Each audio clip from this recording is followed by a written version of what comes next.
Welcome to the Tech Meme Ride Home for Tuesday, December 15th, 2020. I'm Brian McCullough. Today, Europe's big new regulatory regime for big tech. More fallout from what looks like the biggest hack our government has ever seen. The FTC asks basically everyone in tech how they get their data. A Faraday fabric that can serve as an invisibility cloak for radio waves. An interesting raise to make exoskeletons. And a review of the new all-electric Ford Mustang. Here's what you missed today in the world of tech. It's been telegraphed for months, years even, but the EU today announced its big new set of rules for big tech. Its most ambitious proposed set of internet laws since GDPR, quoting the Wall Street Journal. The European Union's executive arm Tuesday proposed two bills, one focused on illegal content, the other on anti-competitive behavior that would empower regulators in some cases to levy fines of up to 6 or 10% of annual worldwide revenue, or break up big tech companies in order to stop certain competition abuses. The bills don't mention any specific company, but as drafted, one or both would likely apply to several large U.S. tech companies, including Alphabet's Google, Amazon, Apple, and Facebook. One of the EU's two proposed bills, the Digital Services Act, would require large tech platforms that reach more than 10% of the EU's population to actively look for and mitigate risks from illegal content and goods available via their services. It requires yearly external audits and imposes new transparency requirements toward users and regulators. Large platforms could be ordered to change their behavior following such audits, and if they don't comply, they could face significant fines with a higher maximum than the EU's GDPR privacy law. The Digital Services Act would also empower regulators to apply local laws on illegal content. A city that requires home rentals to be registered could, for instance, order a home-sharing app to remove a listing for an unregistered home or demand information about a host who isn't paying taxes, an EU official said in a presentation about the law. The other EU bill, the Digital Markets Act, would preemptively block companies with large numbers of business customers and consumers from a blacklist of actions deemed to be anti-competitive, such as forcing a company wanting access to one core platform service to subscribe or pay for another such service. The law would also create other obligations towards smaller firms and end users, such as offering price transparency for online advertisers and allowing data portability for end users. One victory for tech companies and their lobbyists is that the EU proposal keeps intact, for now at least, the basic liability shield that protects digital intermediaries from responsibility for the content on their services and from their good faith efforts to address problems. But the proposals add increasing layers of obligations for online intermediaries based on their role in the digital ecosystem and their number of clients. The EU's pair of proposals will now begin months or years of haggling over their scope and details, similar to the 4 years of debate before the EU's 2016 passage of the bloc's privacy law, the General Data Protection Regulation, or GDPR. Each bill must be approved by both the European Council, representing the bloc's 27 national governments, and the directly elected European Parliament to become law. But one major tech company, Facebook, which has complained about harsh content moderation rules in Germany, on Tuesday said that it welcomed harmonization of EU rules on the issue. The proposals are, quote, on the right track to help preserve what is good about the internet, Facebook said, end quote. Mark Zuckerberg asked for governments to regulate him when it came to content, and it looks like he's getting his wish. And more sense that these next few years are going to see a serious regulatory backlash for big tech. The FTC here in the U.S. has ordered Amazon, ByteDance, Discord, Facebook, WhatsApp, Reddit, Snap, Twitter, and YouTube to all share information on how they collect user data, quoting CNBC. Along with details about how the services collect and use data, the agency is seeking information about how they determine which ads to show their users, whether algorithms or data analytics are used on personal information, how they measure, promote, and research engagement from users, and how their data practices impact children and teens. The FTC is using its authority under Section 6B of the FTC Act, which allows it to pursue broad studies separate from law enforcement. The agency launched a separate 6B study earlier this year to examine past acquisitions by Google parent Alphabet, Amazon, Apple, Facebook, and Microsoft that would not have been subject to pre-reporting rules for mergers. Chairman Joe Simmons said at the time that while a 6B study is not connected to an enforcement action, the merger review could definitely inform enforcement. The commissioners voted to issue Monday's orders in a 4-1 vote, with Republican Commissioner Noah Joshua Phillips dissenting. In a statement, Phillips wrote that while he appreciates the stated aim of the orders, he believes they are, quote, instead an undisciplined foray into a wide variety of topics, some only tangentially related to the stated focus of this investigation, end quote. Phillips added, the breadth of the inquiry, the tangential relationship of its parts, and the dissimilarity of the recipients combine to render these orders unlikely to produce the kind of information the public needs and certain to divert scarce commission resources better directed elsewhere, end quote.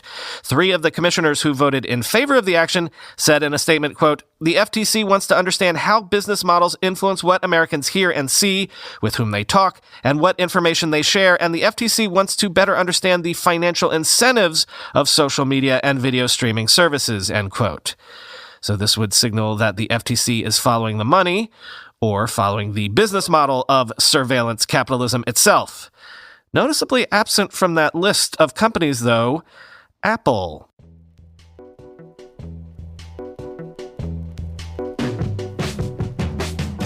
More fallout from that massive hack, or at least breach, that we told you about yesterday. Sources say that state-sponsored hackers also accessed the Department of Homeland Security's internal communications as part of the campaign that also struck the U.S. Treasury and Commerce Departments.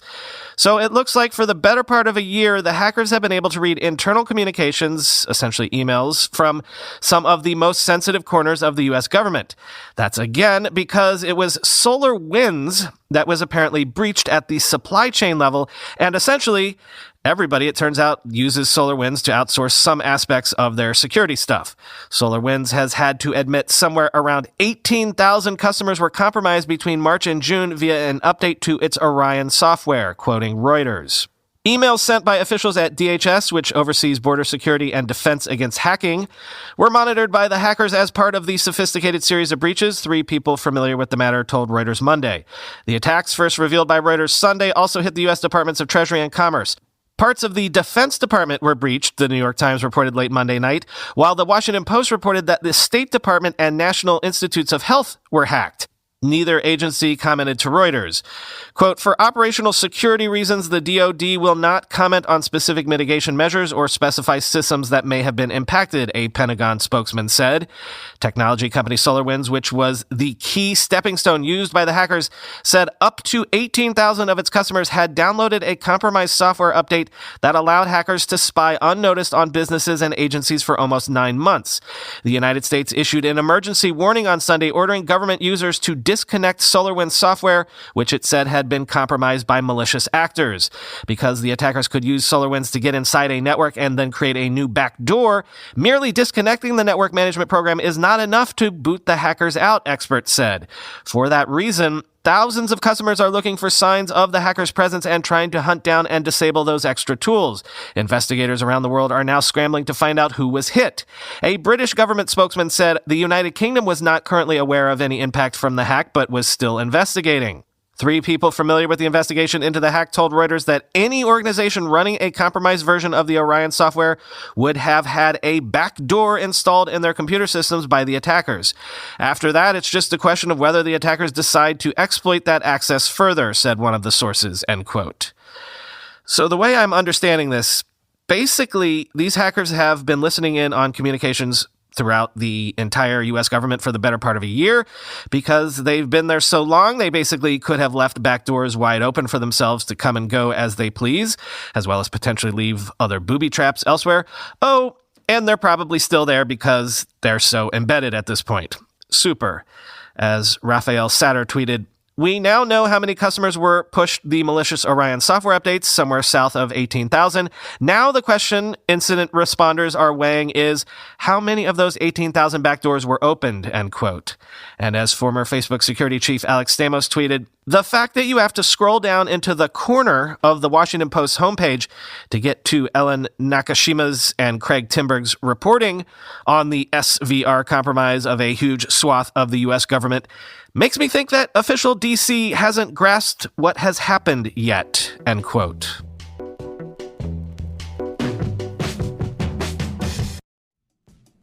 I write 2,500 words a day, every day, just to do this show. And Grammarly has, without a doubt, made that writing, and thus this show, much better. My favorite thing about Grammarly is the clarity suggestions, a feature that makes your sentences clear, concise, and crisp by cutting out unnecessary words and redundant words. If you listen to the interview episodes, you know that extemporaneously I fumfer all the time. I repeat myself a lot.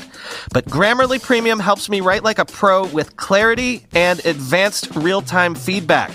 Premium features include advanced suggestions on grammar, punctuation, sentence structure, and style. It's the perfect writing tool for anyone who wants to stand out with every word. You can harness the power of Grammarly on every platform with their desktop editors, browser plugins, and mobile apps. Grammarly doesn't just correct your mistakes, it helps you build up your skills as a writer. Elevate your writing too with 20% off Grammarly Premium by signing up at Grammarly.com/techmeme. That's 20% off Grammarly Premium at Grammarly.com/techmeme.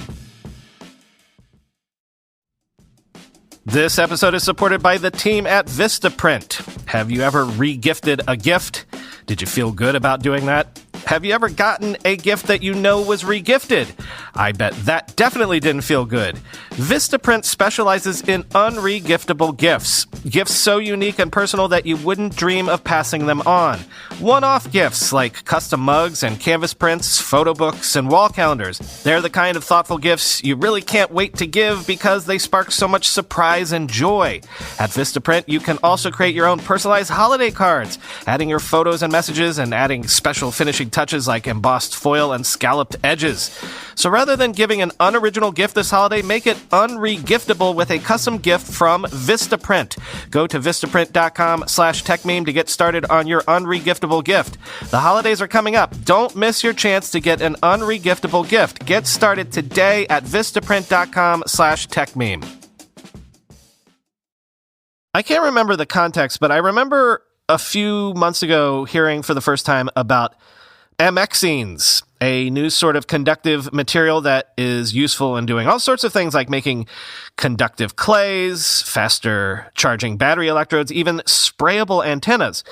Well, say hello to a new type of MXene, titanium carbonitride, which makes an excellent EM shielding material. Basically, this incredibly thin material could be used as a sort of invisibility cloak, at least for radio signals, quoting New Atlas. In the new study, the researchers found a new application for the MXene shielding, fabrics that block electromagnetic waves. They dipped samples of cotton and linen into an MXene solution and found that the end result could block more than 99.9% of signals. On closer inspection, it seems that flakes of the material stick well to the fabric fibers thanks to their electric charge. This produces a durable coating that doesn't need other pre- or post-treatment processes like other conductive materials, the team says.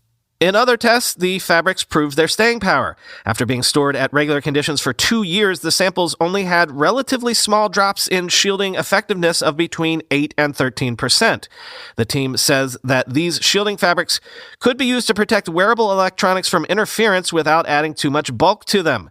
They could also be used to make protective suits for people who need to venture into places with dangerously high electromagnetic fields, or those that might be exposed to strong microwave radiation, which has been named as the likely culprit for Havana syndrome, end quote. Or this would be useful for privacy issues, like maybe high-level CEOs or activists around the world could have protective bags for their phones and laptops, or even clothing that could shield their electronics from people wanting to snoop on them.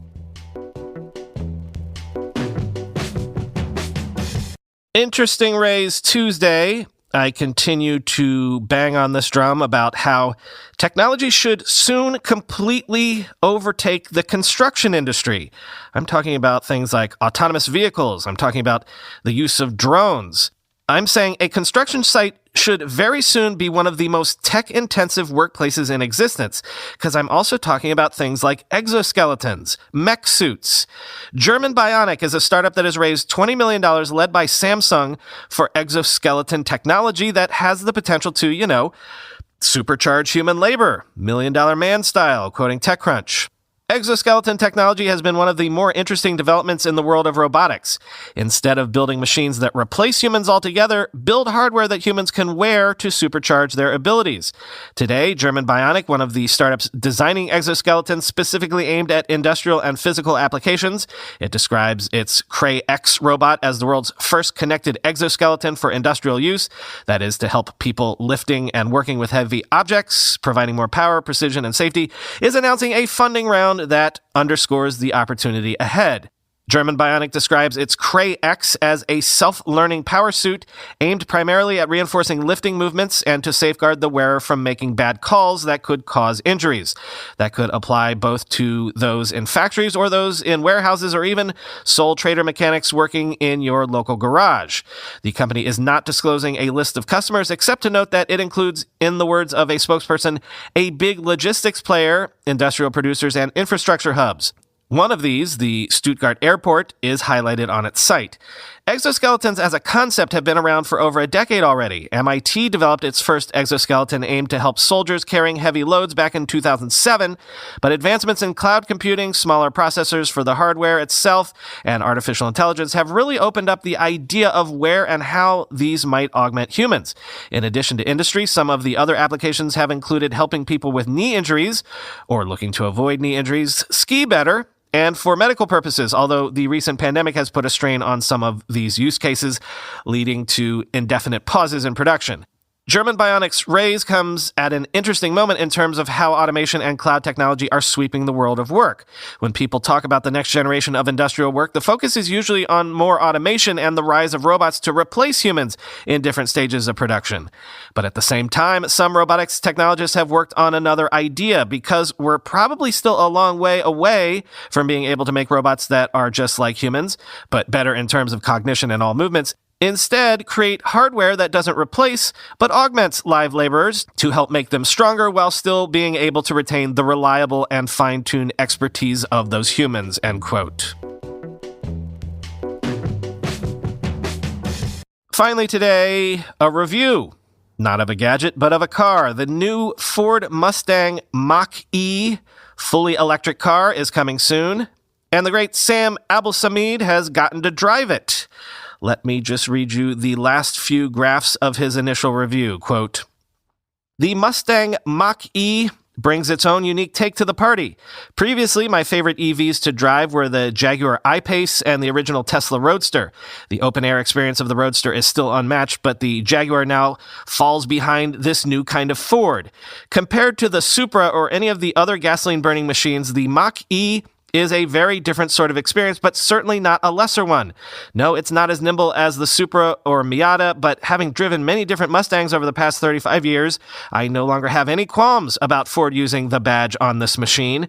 It's not a replacement for the traditional type, but it expands the meaning of the brand while retaining much of its DNA. Based on driving the first edition, I believe the upgrades to the Mustang Mach-E GT should be quite superlative. Ford had to meet some very high standards, both internal and external, with its first purpose-built battery electric vehicle. Tesla has done much to demonstrate what's possible with electric vehicles and has shown the world how the industry can change in terms of design and business model. Ford seems to have internalized those lessons for the Mach-E. Where Ford should have an advantage over the California upstart is in manufacturing and customer service. Ford has had some notable stumbles while starting production of new vehicles, most notably last year's problematic launch of the new Explorer. So the company knows it can't afford to screw up this launch. If Ford can avoid major issues over the next several months, the Mustang Mach-E has the potential to be a major success and the harbinger of excellent things to come for the brand. If Ford screws this up, it could destroy the remaining confidence people have in Team Dearborn, end quote.